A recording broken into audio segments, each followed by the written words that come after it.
Every major South Park fan knows that a majority of the show's jokes or storylines come in the form of comedic satirical takes on current events, with Matt Stone and Trey Parker being two of the most prolific and hilarious creators in the genre. What you might not know, maybe if you were too young or not even born at the time some episodes were released, is the details of the events that inspired some of Matt and Trey's best work. Perhaps you didn't know certain aspects of the show were even based on real-life situations. That's why in this multi-part series, we're going to discuss the history and true stories behind some of South Park's greatest jokes and plot lines, to give you a better understanding of these South Park references in context.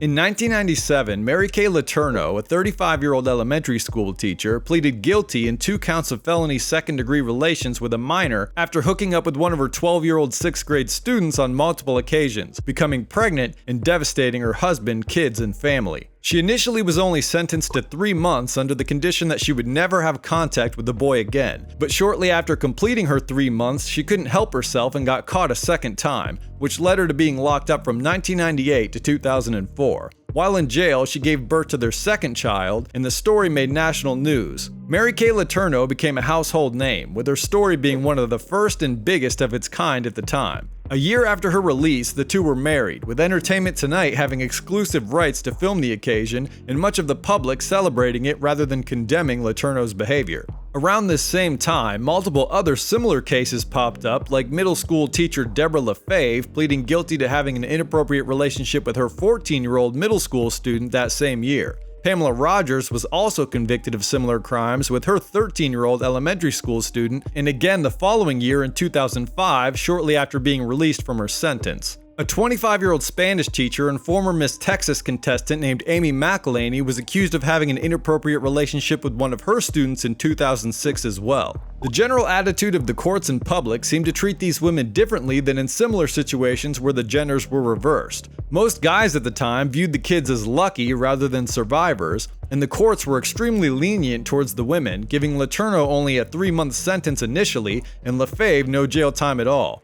Rogers got 8 years suspended, serving less than a year initially, until getting caught the second time while on probation immediately upon getting released. The grand jury also refused to indict McElhaney, so she just lost her teaching license. The fact that these women were not only females, but very attractive females, was thought by many to have played a part in their light sentences. That same year, an A&E network reality show called Dog the Bounty Hunter was picking up steam in its 3rd season. The show featured Dwayne the Dog Chapman, a mullet-rocking middle-aged bounty hunter, and his crew of bounty-hunting family members tracking down wanted criminals and handing them over to authorities. The popularity of the show, combined with all the recent media attention given to the multiple teachers, a recent NBC interview that aired featuring Mary Kay Letourneau and her new husband, plus the level of attractiveness of all the women, and the lenient attitudes of the public towards them and their crimes, inspired the 2006 South Park episode from season 10, Miss Teacher Bangs a Boy.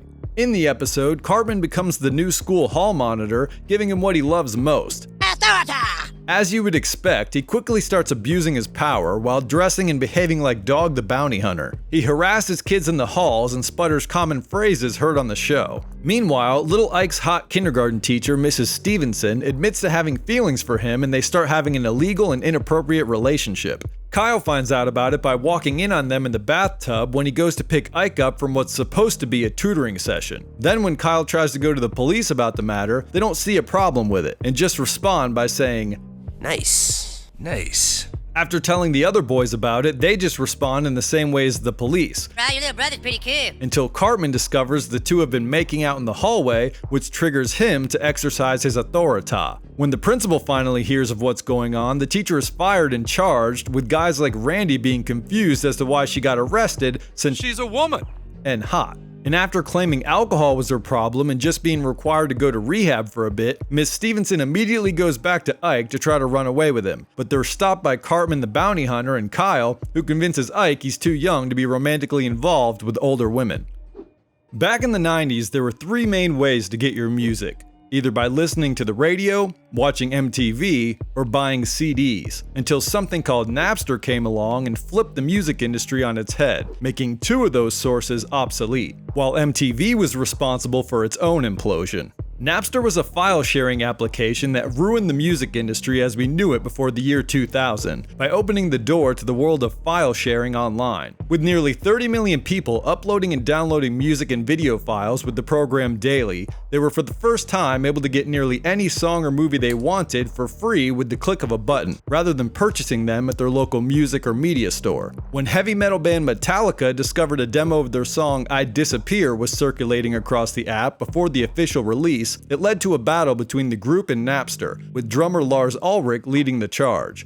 On March 13th of 2000, Metallica filed a lawsuit against the company, and a month later, rapper Dr. Dre filed a similar suit when they refused a request by the producer to remove his music from the network. By late 2001, laws were created to prevent file sharing and Napster was shut down, although by that time, many copycat apps had popped up, allowing people to keep sharing for years, being of the opinion that music stars and record companies had so much money they could afford to deal with the new and evolving circumstances. Many of the people who continued sharing free files were tracked down through their IP addresses and made examples of, being charged with copyright crimes. And all of this was the inspiration behind a lot of the jokes and references in the 2003 episode from Season 7, Christian Rock Hard. In the episode, the boys have two bands and make a bet to see who could go platinum first by selling 1 million albums, after initially having just one band but kicking Cartman out and forcing him to start his own. In an attempt to become inspired, Stan, Kyle, and Kenny decide to download music from the internet since buying a bunch of CDs is too expensive for them. Immediately after downloading their first song, they're pounced upon by the FBI, and one agent takes them to the homes of mega musicians like Metallica and Britney Spears to prove to the boys how much damage file downloading has done to the stars, explaining how these artists now have to wait a little longer to purchase ridiculously expensive luxury items or settle for slightly less luxurious items. The boys then go on strike until people decide to stop downloading music, since their goal is to sell 1 million albums, and they're convinced it won't be possible if people just download their songs and share them for free online.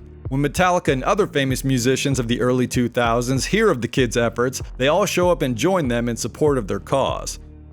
On March 24th of 2005, the PSP, or PlayStation Portable Handheld Game Console, was released by Sony. The system was the most powerful portable console of its time, with better graphics than anything anyone had ever seen, and the launch was fairly successful, with units selling out in the UK in the first week and a third of retailers selling out in the US. While the PSP was launching that week, a national controversy was coming to an end, as was the life, unfortunately, of controversial health incident victim Terri Schiavo. In 1990, at age 26, Schiavo went into cardiac arrest at her home in St. Petersburg, Florida. The event left her with massive brain damage due to a lack of oxygen to her brain, and a few months later she was diagnosed as being in a permanent vegetative state, where she stayed for the rest of her life over the next decade and a half. In 1998, however, her husband opted to have her feeding tube removed, as he felt she wouldn't want to continue her life in that condition with no hope of recovery. Being as young as she was and having no living will, the husband, Michael Schiavo, her legal guardian before handing the responsibility over to the state, was essentially in charge of making decisions for her. Another aspect of the situation that makes things a little messy is the fact that her husband sued her doctor from before the incident for medical malpractice, since the doctor didn't diagnose her with bulimia. This was said to be the cause of her cardiac arrest. The husband was awarded over $1 million, with most of it being put into a living trust for her medical care. An insurance policy also played a factor in the public's opinion about Michael Schiavo's intentions. His choice to end her life became a legal battle between him and Terri's parents, who thought she had the right to live. It also heavily involved the state and federal government and divided Americans on both sides of the issue. A variety of legal reasons caused a delay in the removal of the feeding tube for 7 years, but in March of 2005, after 14 appeals, numerous legal motions, petitions, and hearings in the Florida courts, and involvement from Florida Governor Jeb Bush, the U.S. Congress, President George W. Bush, activists, and human rights groups, a week before the release of the PSP in late 2005, the final order to remove Terri's feeding tube was made, which caused a huge media frenzy. All of these events inspired the 2005 South Park episode from Season 9, Best Friends Forever, which aired on March 30th, just hours before Terri Schiavo passed away. In the episode, Kenny is the only one of the 4 boys to get the new PSP. Cartman also wanted one but was too late getting to the store before they sold out. Kenny's obsession with the new console and game Heaven and Hell caused him to walk into the street and get hit by an ice cream truck driver who's also playing the game while driving. Kenny goes to heaven, where he discovers God created the PSP and the game to test and find the one player good enough to help him battle an army of demon souls in a war between heaven and hell. But Kenny gets revived on Earth and comes back in a vegetative state, surviving on a feeding tube. With the last page of Kenny's will missing, they can't determine his wishes as to whether he'd want to be kept alive in the feeding tube or not. Meanwhile, Cartman goes to the Supreme Court, claiming his status as Kenny's best friend forever gives him the right to be Kenny's legal guardian, wanting to pull the tube so he can get access to the PSP, as Kyle, Stan, and Kenny's family wish to keep him alive. The situation causes a giant media frenzy, and when they finally find the last page of Kenny's will, they discover his wish, if ever he should be put in a vegetative state, is to not be broadcast on TV and have his private issue made into a public spectacle. Realizing they've already disrespected his wishes, they let him rest in peace. The episode won Matt and Trey an Emmy for Outstanding Animated Program and heavily featured many aspects of the true life story, including Mr. Garrison's role as a concerned protester. One night in the summer of 1994, retired pro NFL athlete O.J. Simpson's ex-wife and her new male friend Ron Goldman were attacked and their lives taken with a knife outside of her condo in Los Angeles. With mounting evidence pointing in the Juice's direction, including a glove that was left at the scene, O.J. was charged with the crime and the trial of the century began on January 24, 1995. It was highly publicized and broadcast on TV, and after 10 months, the jury finally began deliberating, declaring Simpson not guilty on October 3rd that same year. The verdict was said to have been largely due to a great performance by one of his lawyers, Johnny Cochran, and a misstep during the trial by the prosecution having O.J. try on one of the gloves found at the scene. By giving him and Johnny possession of the evidence and requiring O.J. to put it on his own hand with a rubber glove already on that same hand, O.J. was able to claim the glove didn't fit, and Johnny Cochran used this as proof that O.J. couldn't possibly have been the glove's owner or the person at the scene that fatal night. Johnny said multiple times in his closing statement that the prosecution's theory doesn't make sense if the glove didn't fit.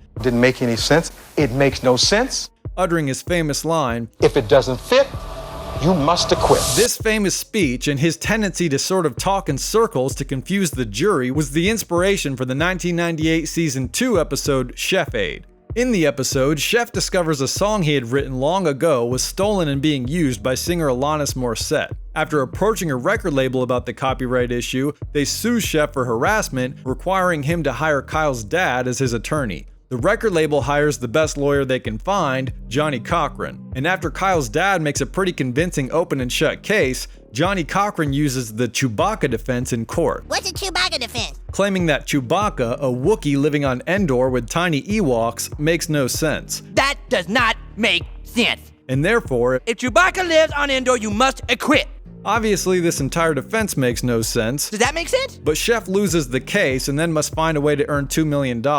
When he can't, the boys find a way to help him by throwing a big concert with all of his old famous musician friends. Then Chef hires Johnny Cochran himself in a new trial where the Chewbacca defense is again used to reverse the decision of the first trial and allow Chef to regain the rights to his song. Now, if you like this vid and want to learn more about the history behind South Park references, make sure to subscribe because there are many more parts prepared for this series in the future. And once the next is released, you can link to that right here. But let us know what you think of these stories. Did you know any of these references? Tell us in the comments, and I'll see you on the next one. Till then, live well and take it easy. Later.